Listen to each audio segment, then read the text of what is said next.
گناہوں سے پاک ہیں، ہم نے کوئی غلطی نہیں کی، ہم تو مجبور تھے، فلاں فلاں بلا بلا۔ تو اللہ تعالیٰ کہتے ہیں یوم تشہد علیہم السنتہم وایدیہم وارجلہم، یعنی کہ قیامت کے دن ان کی زبان، ان کے ہاتھ اور ان کے پاؤں ان کے گناہوں کی گواہی دیں گے کہ اس بندی نے فلاں جگہ پر یہ لغو بات کی، یہ فحش بات کی، یہ فضول بات کی، یہ غیبت کی، یہ چگلی کی، یہ جھوٹ بولا۔ پھر اس کے بعد وَأَيْدِيهِمْ، ان کے ہاتھ بھی، ہاتھوں سے مراد کیا ہوگا کہ ہاتھ جو لکھتے ہیں، جو کام کرتے ہیں، جو برا کام کرتے ہیں یا جو اچھا کام کرتے ہیں، کچھ بھی جو بھی انسان کی زبان نے بولنا ہے، اب اچھا ہو یا وہ برا، اور اگر وہ کچھ لکھ رہے ہیں، چیٹ کر رہے ہیں کسی غیر محرم سے، تب بھی اس کے علاوہ وہ کچھ اور اپنے ہاتھوں سے برے اعمال کر رہے ہیں، تب بھی کمانا ہے، لوگوں کے ساتھ مل جل کر ان کا مذاق اڑانا ہے۔ ہاتھوں سے مراد یہ بھی ہوتا ہے کہ جو کام اپنے ہم کماتے ہیں، جو ہم اپنے عمل کے لحاظ سے کام کرتے ہیں۔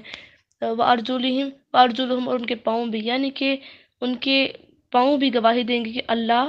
یہ میرے ساتھ چل کے اس گندی جگہ پر، اس برائی والی جگہ پر گیا۔ ہاتھ بولیں گے اللہ اس نے میرے ساتھ یہ برا کام کیا، اس نے میرے ساتھ یہ کام کیا، یہ کام کیا۔ زبان کہے گی اللہ اس نے میرا غلط استعمال کیا، تو نے اس کو گویائی دی تھی میرے ذریعے بولنے کی، لیکن اس نے اتنی بد زبانی کی، تڑاق تڑاق جواب دیے ماں باپ کو، بڑوں کو، چھوٹوں کو، یہاں تک کہ استادوں کو بھی معاف نہیں کیا۔ انا للہ، آج کا دور ایسا عجیب و غریب دور ہے کہ بچے، ان کی نظروں میں استاد کی حیا، شرم، احترام رہ ہی نہیں گیا ہوا، وہ سمجھتے ہیں یہ نوکر ہیں ہمارے۔ انا للہ و انا الیہ راجعون۔ آپ اس چیز کا بخوبی اندازہ کر سکتے ہیں کہ آج کے بچے اپنے اساتذوں سے نہیں ڈرتے۔ وہ استاد پاس بیٹھا ہو، اپنے کاموں میں مگن ہے، انہیں کوئی پرواہ نہیں ہوتی کہ استاد ہمیں ڈانٹے گا، یا وہ پاس بیٹھا ہے تو ہم اس کے ادب کے اندر، احترام کے اندر ہی ہم شور کرنا بند کر دیں۔ نہیں، کوئی فرق نہیں پڑتا ان کو، وہ اپنے معمولات میں، کاموں میں مگن ہے۔ ایک حد تک تو یہ معاشرے کی بھی تھوڑی سی خرابی ہے، دور کی فتنوں کے لحاظ سے، لیکن ماں باپ کی بھی اس میں غلطی ہوتی ہے کہ ماں باپ اگر اپنے بچے کو شروع سے ہی ادب سکھائیں کہ اپنے استاد کا اپنا احترام کرنا ہے، تو پھر میں نہیں سمجھتی کہ ایک بچہ اپنے استاد سے بدتمیزی کرے گا۔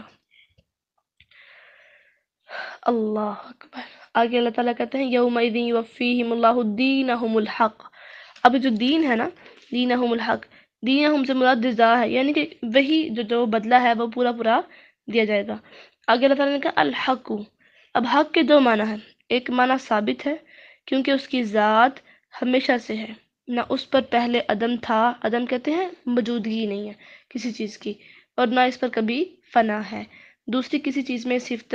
نہیں پائی جاتی، یعنی حق صرف اللہ تعالیٰ کی ہی ذات ہے، باقی سب باطل ہیں کیونکہ حق کے مقابلے میں باطل ہے۔ رسول اللہ صلی اللہ علیہ وسلم نے فرمایا سب سے سچی بات جو شاعر نے کہی ہے وہ لبید کی بات ہے کہ سن لو، اللہ کے سوا ہر چیز باطل ہے، اور یہ بخاری شریف کی حدیث نمبر 3841 ہے۔ پھر اس کے علاوہ حق کا جو دوسرا معنی ہے وہ ہے عدل و انصاف، یعنی قیامت کے دن اللہ تعالیٰ بہتان لگانے والوں کو ان کا صحیح بدلہ دے گا، اور وہ جان لیں گی کہ اللہ تعالیٰ ہی ہے جو حق فیصلہ کرنے والا ہے، سچ کو سچ ظاہر کرنے والا ہے۔ پھر اس کے بعد آیت نمبر 26 کے اندر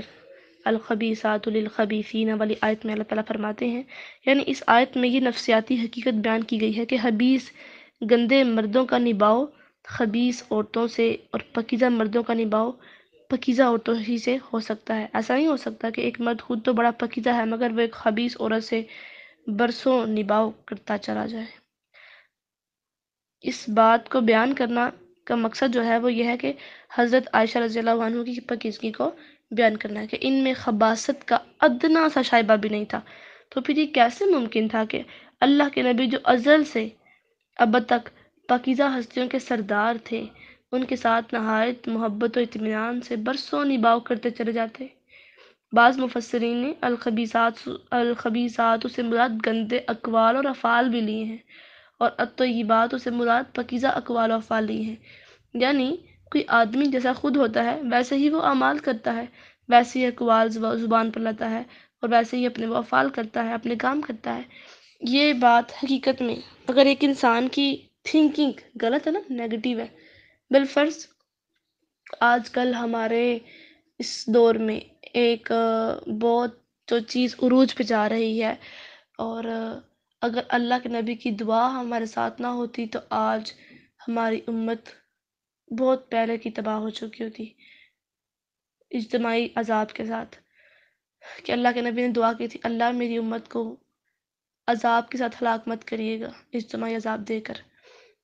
تو آج اس بات کو آپ دیکھ لیں کہ ایسا کون سا گناہ ہے کہ جو ہماری امت مسلمہ، امت محمدیہ میں نہیں پایا جا رہا۔ ہر وہ کام جو پہلی امتوں نے کیا، وہ ایک گناہ کرتی تھی تو ان کو سزا مل جایا کرتی تھی۔ وہ کوئی عام سے گناہ نہیں ہوا کرتے تھے کہ وہ بس ایک ہی گناہ پہ ان کو سزا ملتی تھی، ان کو بھی پوری مہلت، ان کا پورا ٹائم دیا جاتا تھا۔ اللہ تعالیٰ ایسے نہیں ہے کہ وہ کسی جان پر ایک رتی برابر بھی، ایک رائی کے دانے کے برابر بھی ظلم کرے۔ اللہ کبھی ایسے نہیں ہے، اور نہ ہی وہ کرتے ہیں، نہ ہی وہ کسی کی اعمال کو ضائع کرتے ہیں۔ اب آج دیکھ لیں ہومو سیکچولی،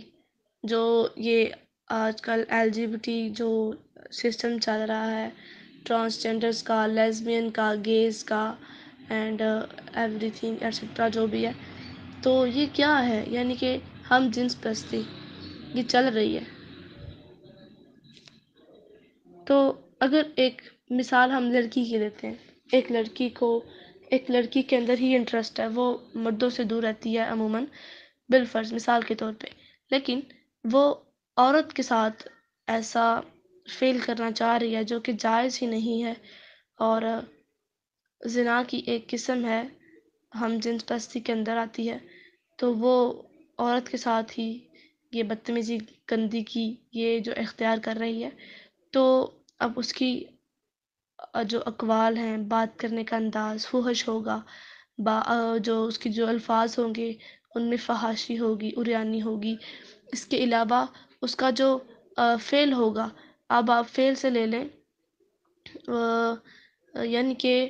اس فعل سے مراد کوئی بھی کام لے لیں آپ، جیسے کہ وہ کام برا کرے گی، گندا کرے گی، یعنی کہ اس کو فزیکلی بھی جو ہے نا کام کرے گی، لیکن اس کے علاوہ اس کی اپروچ جہاں تک جا رہی ہے، وہ سٹیٹس ہے، اس کی سٹوریز ہیں، اس کا سوشل جو سرکل ہے، تو وہ اس میں کیا کرے گی کہ اپنے سٹیٹس پہ ایسی فحش یا تو وہ الفاظ لکھے گی، شاعری لکھے گی، عجیب و غریب گندی شاعری، ہوس سے بری ہوئی، یا پھر وہ ایسی فحش تصاویر لگائے گی اپنے سٹیٹس پہ، اپنی سٹوری پہ، تو یہ چیز نقصان دہ ہے۔ یعنی کہ اس سے مراد یہ بات ہوتی ہے کہ جو ناپاک لوگ ہیں وہ ناپاک لوگوں کے لیے، اور جو پیارے لوگ ہیں، پاک لوگ ہیں، وہ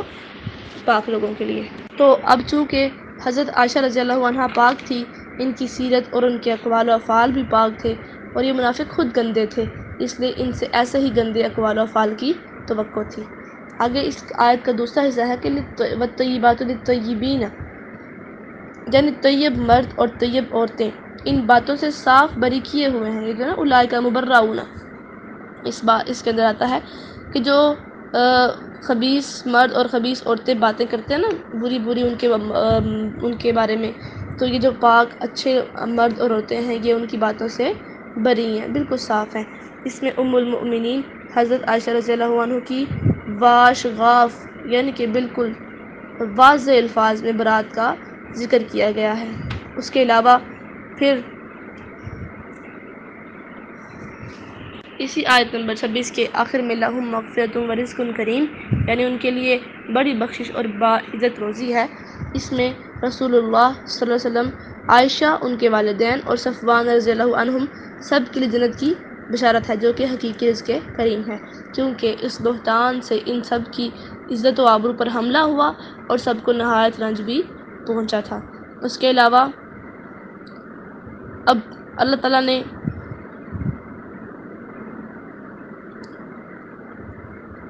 بات کو چینج کرتے ہوئے اس رکوع سے چینج کرتے ہوئے کیا ہے کہ اے لوگوں جو ایمان والے ہو اپنے گھروں کے سوا اور گھروں میں داخل نہ ہو۔ اب سورت کے شروع سے زنا اور بہتان کی حد اور ان کی مذمت کا بیان آ رہا ہے۔ اب ان احکام کا ذکر شروع ہوتا ہے جن سے مردوں اور عورتوں کے ایسے میل جول کی روک تھام ہوتی ہے جو زنا اور بہتان کا سبب جن سے مردوں اور عورتوں کے ایسے میل جول کی روک تھام ہوتی ہے جو زنا اور بہتان کا سبب بنتا ہے۔ ان احکام میں گھروں میں داخلے کی اجازت، نظر کی حفاظت، پردے اور نکاح کی تاکید اور جاسوسی کرنے والے معاملات سے ممانعت کے آداب شامل ہیں۔ اب اللہ تعالیٰ کہتے ہیں غیر بیوتکم، یعنی کہ تم اپنے گھروں کے علاوہ کسی کے گھر میں داخل نہ ہو۔ اب اس سے مراد یعنی صرف اپنے گھروں میں داخلے کے لیے اجازت کی ضرورت نہیں ہے جہاں آدمی اکیلا رہتا ہو یا بیوی کے ساتھ رہتا ہو، اگرچہ افضل یہی ہے کہ وہاں داخلے سے پہلے بھی کسی طرح گھر والوں کو اپنی آمد سے آگاہ کر دیا جائے۔ ممکن ہے وہ ایسی حالت میں ہوں جس میں خاوند کا دیکھنا انہیں پسند نہ ہو۔ چنانچہ عبداللہ بن مسعود رضی اللہ عنہ کی بیوی زینب بیان کرتی ہیں کہ عبداللہ رضی اللہ عنہ جب کسی کام سے فارغ ہو کر گھر آتے تو دروازے پر آ کر کھانستے اور تھوکتے کہ کہیں ان کی نظر ہماری کسی ایسی چیز پر نہ پڑ جائے جو انہیں ناپسند ہو۔ اس کے علاوہ پھر آگے آتا ہے حتی تستأنسوا، آیت نمبر 27 کے اندر، اس کے اندر کہ تم انس حاصل کر لو۔ اس میں نہ صرف اجازت حاصل کرنے کا مفہوم شامل ہے بلکہ یہ مفہوم بھی شامل ہے کہ تم معلوم کر لو کہ گھر میں کوئی ہے بھی یا نہیں، اور ہے تو اسے تمہارا آنا ناگوار تو نہیں ہے۔ اب جو اجازت مانگنے کا جو طریقہ ہے کہ سب سے پہلے سلام کہا جائے اور پھر اجازت طلب کی جائے۔ اجازت زیادہ سے زیادہ 3 مرتبہ مانگے، اگر اجازت نہ ملے تو واپس چلا جائے۔ اسی طرح دروازہ کھٹکھٹانے یا سلام کہنے پر اگر گھر والے پوچھیں کون ہے تو اپنا نام بتائے، میں ہوں، یہ بات نہ کہے اور دروازے کے سامنے بھی نہ کھڑا ہو۔ یہ جو ہے نا اجازت مانگنے کے یہ آداب ہیں کہ گھر کے بالکل دروازے کے سامنے نہیں کھڑا ہونا چاہیے، دائیں طرف تھوڑا سا ہٹ کے یا بائیں طرف جہاں پہ بھی مناسب لگے تھوڑا سا ہٹ کے کھڑا ہونا چاہیے دروازے کے سامنے سے۔ رسول اللہ فرماتے ہیں صلی اللہ علیہ وسلم کہ اگر کوئی آدمی تیرے گھر میں جھانکے جبکہ تو نے اس کو پرمیشن نہیں دی ہو تو تو کنکری پھینک کر اس کی آنکھ پھوڑ دے تو تجھ پر کچھ بھی گناہ نہیں ہے۔ اور یہ بخاری شریف کی حدیث ہے کہ یعنی اور اس حدیث کے ضمن میں آتا ہے کہ ایسی صورت میں آنکھ پھوڑنے پر نہ قصاص اور نہ ہی دیت۔ پھر اسی طرح اس آیت کے آخری حصے میں آتا ہے ذالکم خیر لکم، یعنی ان آداب میں دونوں طرح کا فائدہ ہے، اجازت مانگنے والوں کا بھی اور گھر والوں کا بھی۔ پھر اس کے بعد آگے اللہ تعالیٰ کہتے ہیں آیت نمبر 28 میں کہ فَإِن لَمْ تَجِدُوا فِيهَا أَحَدًا، یعنی اگر گھر میں کوئی موجود نہ ہو تو اس سے تمہارے لیے بغیر اجازت وہاں داخلہ جائز نہیں ہو جاتا۔ یہ نہیں ہے کہ اگر کوئی گھر پہ نہیں ہے تو تم اس کے گھر میں بلا جھجک ایزیلی چلے جاؤ، ایسا بھی نہیں کرنا چاہیے۔ اور اس کے بعد اسی آیت کے اندر اللہ تعالیٰ کہتے ہیں کہ وَإِن قِيلَ لَكُمُ ارْجِعُوا فَارْجِعُوا هُوَ أَزْكَىٰ لَكُمْ، یعنی اگر تمہیں واپس آنے کے لیے کہا جائے تو تم واپس ہو جاؤ، نہ غصہ کرو، نہ کبر کی وجہ سے تنگی یا بے عزتی محسوس کرو، کیونکہ گھر والے نے تمہارا کوئی ایسا حق نہیں روکا